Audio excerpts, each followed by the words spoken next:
Husband wife के relationship में जो गैप आ रहा है वो आना बंद हो जाता है धीरे धीरे। ओके। ठीक है। और वही आप इंडियन में 2 मुखी ले लोगे वो भद्राक्ष हो जाएगा। जो चीज आपका 24 घंटे में काम करनी है वो आपकी 3 महीने में काम करेगी। अच्छा, इतना फर्क है। इतना फर्क आ जाता है। ठीक है, क्योंकि इनके रेट में भी बहुत फर्क है। फॉर एग्जाम्पल अगर आप इंडियन 2 मुखी लेते हो, ठीक है, 1100 रुपए के आसपास है, 1200 1500 हार्डली। ठीक है, कई जगह 500-700, डिपेंड ऑन द क्वालिटी।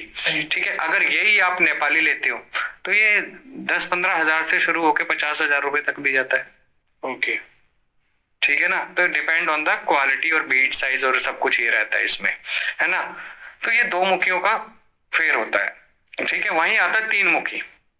3 मुखी रुद्राक्ष आपका तीनों जगह पाया जाता है, नेपाल, इंडोनेशिया और हिमालय। ठीक है, अब ये 3 मुखी त्रिदेवियों का भी प्रतीक है, त्रिदेवों का भी प्रतीक। ओके। ठीक है, और इसे अग्नि का भी प्रतीक कहा गया है कई कई जगह। तो इसे धारण करने से, ठीक है, तीनों की कृपा प्राप्त होती है, ज्ञान में वृद्धि होती है। ठीक है, और हमारा जो त्रिकोण होता है, साधक के लिए जो त्रिकोण होता है उसकी ऊर्जा का भी ग्रहण होता है। ठीक है। एक मुखी रुद्राक्ष पे आता हूँ। देखो, उसकी गणना करना ना मेरे बस की बात तो नहीं है, लेकिन फिर भी जो गुरुओं से ज्ञान मिला मैं उसके बारे में जरूर बताऊंगा। वो जो एक मुखी है ना, साक्षात शिव है। ओके। साक्षात शिव है, मतलब उसे आप पूजा स्थान में भी रख देते हो ना तो उसकी अनंत कृपा प्राप्त होती है। ठीक है, तो उस एक मुखी को धारण करने के लिए भी ना, मतलब शिव की वो अनुकंपा आप पे पड़नी चाहिए, तो एक्चुअली में आप एक मुखी धारण कर पाओगे। ठीक है, लेकिन इसमें कई लोग आजकल मैं देख रहा हूँ कि भद्राक्ष धारण कर रहे हैं, साउथ इंडिया का एक मुखी जो काजू के आकार में आता है। ठीक है, तो वो भद्राक्ष है, वो रुद्राक्ष नहीं है, ये भी समझना होगा। तो रुद्राक्ष की कृपा प्राप्त करने के लिए आपको उसमें लीन होना होगा, अपना भाव दिखाना, वो उस ऊर्जा को सहन करने को, अपने को उस लायक बनाना होगा। ठीक है, कई जगह आजकल एक मुखी बिकते हैं, भद्राक्ष बिकते हैं, कुछ रुद्राक्ष भी, लेकिन इनमें भी ना कुछ क्वालिटी होती है। जैसे शिव ने अनेक रूप लिए हैं, तो उनके रुद्राक्ष को भी ना कई रूप हैं। अब एक मुखी में भी कई रूप है, मैं आपको समझाता हूँ।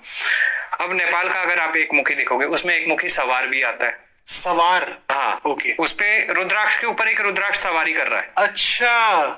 सबसे बड़ी बात है, देखो, अगर हम अपने आराध्य इष्ट पे विश्वास करते हैं ना, तो उनसे उत्पन्न चीज कैसे काम नहीं करेगी। बिल्कुल।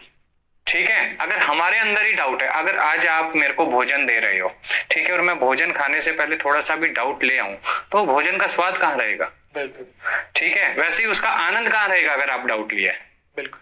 ठीक है ना, तो उसी में एक और आता है नेचुरल सेपरेटेड फ्रॉम सवार, जो उसके ऊपर सवारी कर रहा है वो कुदरती अलग हो जाता है, उसे भी एक मुखी कहा जाता है। ठीक है, फिर एक मुखी आता है अंडर डेवलप, जिसके अंदर मतलब राउंड होता है नेपाली, अंदर उसके 2-3 सीड्स होंगे एक्सरे करेंगे तो, लेकिन बाहर एक ही लाइन होगी नेचुरली। ओके। इसलिए उसे अंडर डेवलप कहा जाता है। तो ये चीजें होती हैं, वो भाव चाहिए धारण करने के लिए। और एक मान्यता और है ना हमारे शास्त्रों में, हमारे पुराणों में, रुद्राक्ष वही धारण कर सकता है जिसपे शिव की कृपा हो, हर एक धारण नहीं कर सकता है। क्या बात है। ठीक है, और उसे धारण करने के लिए वो भाव होना अंदर बहुत जरूरी है। और एक और चीज है, सबसे बड़ा महत्व ये है, मैं आगे और रुद्राक्ष का ज्ञान दूंगा 2 मुखी 3 मुखी के बारे में, कि जिसने रुद्राक्ष धारण किया हो और वो शिवलोक को गमन कर जाता है, तो यमराज के दूत उसे हाथ नहीं लगाते हैं, पहले शिव के दूत आते हैं उसे लेने। ओके। तो इतना बड़ा महत्व है रुद्राक्ष का। तो रुद्राक्ष का आपने प्रभु शिव से लिंक किया।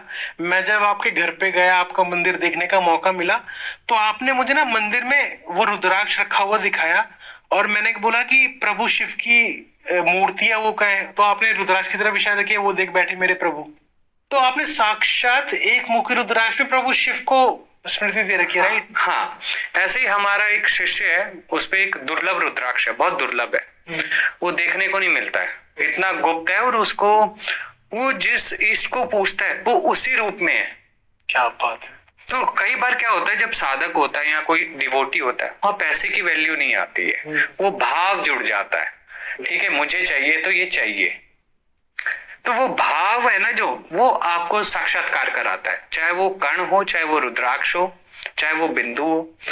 ठीक है, रुद्र वो साक्षात रुद्र है, और रुद्राक्ष जैसे आपने एक मुखी की भी बात कर रहे हैं, जब हम रुद्राक्ष एक तो पूजा में स्थान पे रखते हैं और एक शरीर पे धारण करते हैं, हाँ। तो अगर हम प्रभु शिव की इस ऊर्जा को शरीर पे धारण करते हैं तो उनके जैसे मैंने सुना है प्रभु शिव के मंत्रों की, प्रभु शिव की तासीर ठंडी है, तो ऐसा भी होता है कि शरीर ठंडा रहता है? बिल्कुल, आप में एक सोचने की समझने की क्षमता भी बढ़ती है, आप सौम्य होने लगते हैं, ठीक है, आपको सच का ज्ञान प्राप्त होता है, सबसे बड़ी बात, क्योंकि शिव क्या है? सत्य है। बिल्कुल, सत्य का ज्ञान प्राप्त होता है, ठीक है। अगर आप सत्य समझ गए, ठीक है, अगर आपको पता है कि हमें मरना है, ठीक है, तो जिस दिन आप ये सच समझ गए ना कि हमें मरना है, तो उस दिन आप झगड़ना छोड़ दोगे।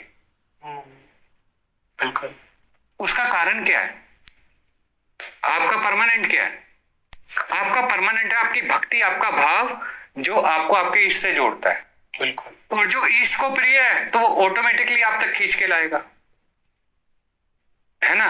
और शिव को क्या मतलब, जितने भी देवी देव हैं, ठीक है, उनके गण है, भैरव है, रुद्राक्ष अति प्रिय है। स्वयं हनुमान जी को कितना प्रिय है रुद्राक्ष जी, ठीक है, और उन्हीं के रूप में रुद्राक्ष भी है जी, है ना। तो ये चीज समझनी चाहिए, ठीक है। अब चार मुखी है, शिव को कौन प्रिय नहीं है? कौन सा देवता शिव को प्रिय नहीं है? जी, ठीक है। चार मुखी ब्रह्मा का प्रतीक है, ज्ञान देता है। तो चार से पहले आपने एक का बताया, प्लीज दो का बताएंगे पहले। तो देखिए, शिव शक्ति का मिलन है, अर्धनारीश्वर है। ओके, ठीक है, जो इनके आराध्य, जैसे मेरे आराध्य अर्धनारीश्वर हैं। अच्छा, ठीक है, मेरे इष्ट जो हैं अर्धनारीश्वर हैं। ठीक है, मैं जब अपने इष्ट की पूजा करता हूँ तो मैं अर्धनारीश्वर रूप में करता हूँ। तो मैं दो मुखी को बहुत पूजता हूँ, उन्हें लगा के रखता हूँ। और जैसे कोई गृहस्थी है, ठीक है, गृहस्थी अगर दो मुखी धारण करता है, अगर साथ में गौरी शंकर भी धारण करता है, उसके एक पेंडेंट बना, अगर हस्बैंड वाइफ के बीच में कोई कलह है, कलेश है, वो धीरे धीरे खत्म होने लगता है, लेकिन उसे अभिमंत्रित करना पड़ता है।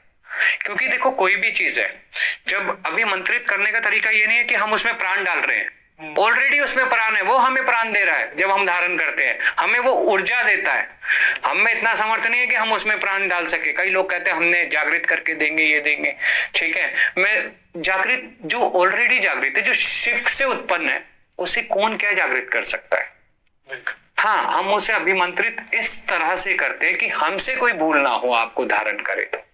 अगर हमसे कोई त्रुटि हो तो क्षमा मांगते हैं, क्षमा करना। हम पहले इस भाव से उसे अभिमंत्रित किया जाता है। उसे ये नहीं किया जाता कि उसे जागृत किया जाए, वो स्वयं में जागृत है, वो ऊर्जावान है। उसकी ऊर्जा को झेलना, धारण करना इतना आसान नहीं होता। अब आप देखिए, हमारे हिंदू भाई बहन, माता पिता कितने हैं सनातन धर्म के, पूरे विश्व में फैले, लेकिन हर एक के गले में रुद्राक्ष नहीं मिलेगा।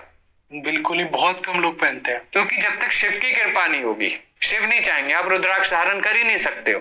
अगर आपके अंदर रुद्राक्ष धारण करने का भाव आया है ना, तो मतलब उसकी इच्छा है, ये वो फल है। तो दो मुखी का ये हिसाब होता है। और दो मुखी नेपाली में भी आता है, इंडियन भद्राक्ष में भी आता है, साउथ इंडिया में भी और हिमालयन में भी वो भद्राक्ष हो जाता है। ठीक है, अब आता है हमारा तीन मुखी। हाँ, तीन मुखी। तीन मुखी जो रुद्राक्ष है, त्रिदेवों का बताया गया, अग्निदेव का भी बताया गया कई जगह, है ना। और उसकी जो ऊर्जा है थोड़ी गर्म रहती है। अच्छा, ठीक है, उसे धारण करने के लिए एक अपने आप में पॉजिटिविटी होनी बहुत जरूरी है, शांत रहना बहुत, क्योंकि जितना जैसे जैसे मुखी बढ़ता है, उनकी ऊर्जाएं भी बढ़ जाती है साथ साथ, है ना। त्रिदेवों का समावेश, त्रिशक्तियों का, अग्नि का भी है। तो उसे नियंत्रित करने के लिए खुद को नियंत्रण में रखना बहुत जरूरी होता है। और रुद्राक्ष की बहुत चमत्कार है, ठीक है। आप अगर रुद्राक्ष धारण करके देखोगे भाव से, तो आप खुद चेंज पाओगे अपने अंदर। कहने की जरूरत नहीं है। देखिए, सबसे बड़ा सत्य क्या है जीवन में? सबसे बड़ा सत्य स्वयं का अनुभव। जो आपने अनुभव किया, उससे बड़ा सत्य क्या है? बिल्कुल। आज मैं कुछ कहूंगा, 99% सच कहूंगा, 1% तो आपको डाउट लगेगा ना। बिल्कुल, है ना। अगर मैं 100% भी सच कह रहा हूँ, लेकिन 1% आपको कहीं ना कहीं डाउट लगेगा। लेकिन अगर आपने उस चीज को अनुभव किया है, तो कोई कुछ भी कहे, आपका सच पत्थर की लकीर हो जाता है, कोई मिटा नहीं सकता। तो हमने रुद्राक्ष का वो अनुभव किया है, और उसे धारण करने के लिए सिंपल विधि होती है। देखो, वैसे तो हर रुद्राक्ष का अपना एक अलग मंत्र होता है, एक धारण विधि होती है, ठीक है। लेकिन अभी जब हम पॉडकास्ट एंड करेंगे तो मैं एक सिंपल विधि दूंगा, कोई भी रुद्राक्ष धारण कर सकता है उस सिंपल विधि से। ओके, वो सबके लिए है? सबके लिए है ना। फिर हम आते हैं चार मुखी पे। चार मुखी रुद्राक्ष ज्ञान का प्रतीक बताया गया है। ओके। जैसे स्टूडेंट्स हैं, है ना, अगर स्टूडेंट्स बच्चे स्कूल में पढ़ रहे हैं, कॉलेज में हैं, या कोई किसी क्षेत्र में कुछ सीखने गया है ना, किसी भी क्षेत्र में, उसे चार मुखी धारण करना चाहिए। ओके। ज्ञान कहाँ से मिलता है हमें? ज्ञान माँ सरस्वती से। माँ सरस्वती से मिलता है। और उनके साथ कौन विराजमान है? प्रभु ब्रह्मा। वेद किनके पास है? प्रभु ब्रह्मा के पास। चार मुख जी। ब्रह्मदेव। तो चार लाइन। क्या बात है। ठीक है। तो ज्ञान अगर चाहिए तो चार मुखी को धारण करना चाहिए। चार मुखी एक स्टूडेंट के लिए कवच भी कह सकते हो आप, है ना, और एक अच्छी चीज है, वो ज्ञान की नॉलेज मिलती है, किसी भी क्षेत्र में हो वो चार मुखी धारण कर सकता है।